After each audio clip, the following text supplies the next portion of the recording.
Hey guys, welcome to this new video. Today you will learn to create a password generator using Python. The generated password will be random but very strong for you to use. What are we going to learn? So we will basically create a strong password generator using Python. The generated password will cover most of the services and platforms to offer like Facebook, Instagram, Amazon and many more.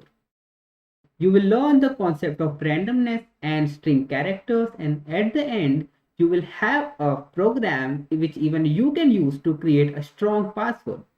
Alright, so let's jump into our IDE and let's start writing the program.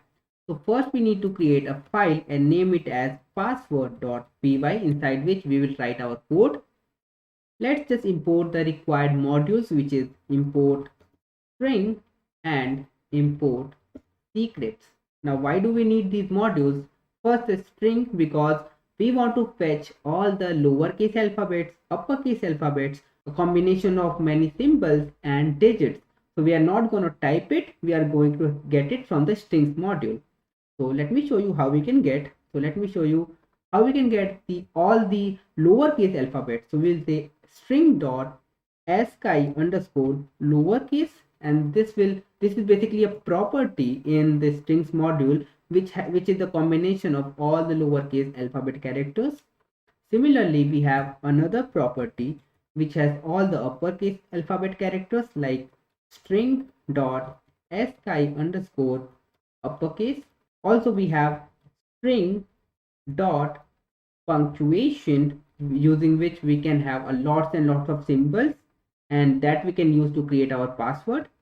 Also we have the combination of all the digits from 0 to 9, so it is string dot digits. So we don't need to type it because we can take help of string module for that.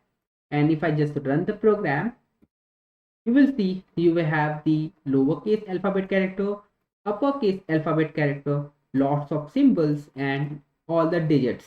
So you can get it from the strings module. So let me just comment it out, and what we can do is we can create a combination of all these four things: the lowercase, uppercase, the symbols and the digits.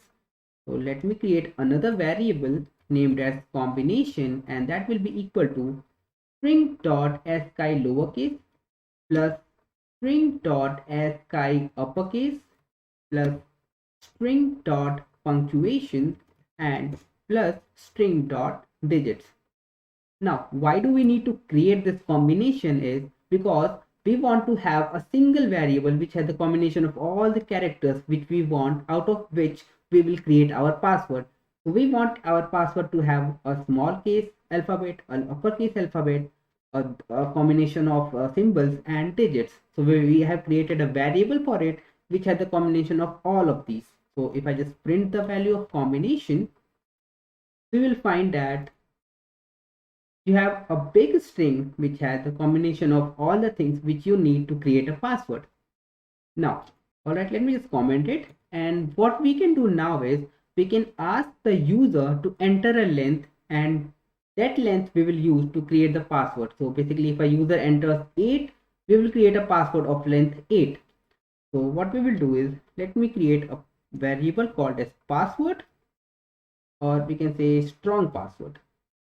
Alright, and this will be empty at the first. And now let's ask the user to enter a length. So we'll say input, and this will have a message: enter the length of the password. Alright, so we are expecting our user to enter an integer. So let me convert it to an int, and this will be an integer now. And let's run a loop. So let me show you why we will run a loop. Let me tell you. So first let me just run the loop. So for I in range of L, and we will perform our logic over here.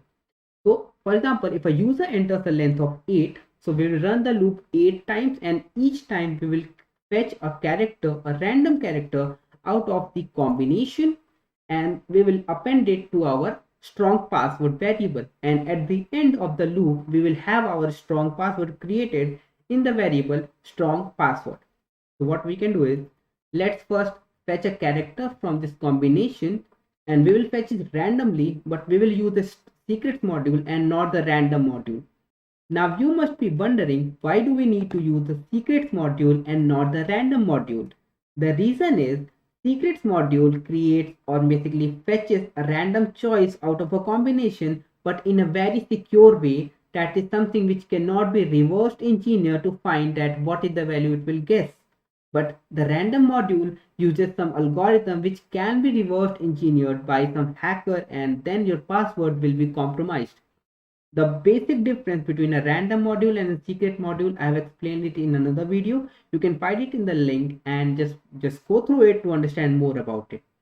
Now let's continue in our program and fetch a character from the combination. So let's say C is equal to secrets dot choice, and let's make a choice out of combination. So basically the choice method, what this will do, it will fetch a character from our combination string, and it will do it randomly, but that's definitely more secure as compared to the random module just making that choice. So now we have a character in the variable C. Let's append this variable into our strong password. So we'll say strong password is equal to strong password plus C.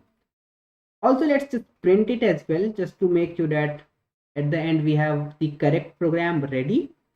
And out of the loop, let's also print our password. So we will say password is strong password. So our program is ready to run, and let's run it to see how it behaves. So let me clear the console and run our program again. And now it is asking enter the length of the password. Let's enter 8 and let's see what it generates. So it first fetches a list of, or basically it is running the loop 8 times, and it is fetching the list of characters like C, P, hash, curly brace, ampersand, W, H, V. Now it is C, P, hash, and this is something, a strong password being created of length 8. Let's run this program again. Okay, so it is saying enter the length again. Okay, let's enter it as 15. And now at the last we have a password which is a combination of uppercase character L, a lowercase character M, a digit 4, many symbols like greater than, equal to. So now you have a strong password of length 15. So definitely you can even use this program to create a strong password next time you are just signing up on a social media site or on any service you are using. Alright, so now you know how to create a smart and secure password generator using Python. So what more you can do to enhance your knowledge is you can offer more services in the program, like not only asking the user to enter the length of the password, but also asking them how many uppercase characters they want, how many lowercase characters they want, and implementing it in your program. Make sure you are using the secrets module and not the random module. Also, you are using the strings module to fetch uppercase character, lowercase character, symbols, punctuations, right, and numbers. If this video helps you in any way, make sure you leave a like and share it with your friends, and definitely if you are new to the channel, subscribe it as well. And if you have something to share with us, definitely leave it in the comment box, and we will see you in the next video.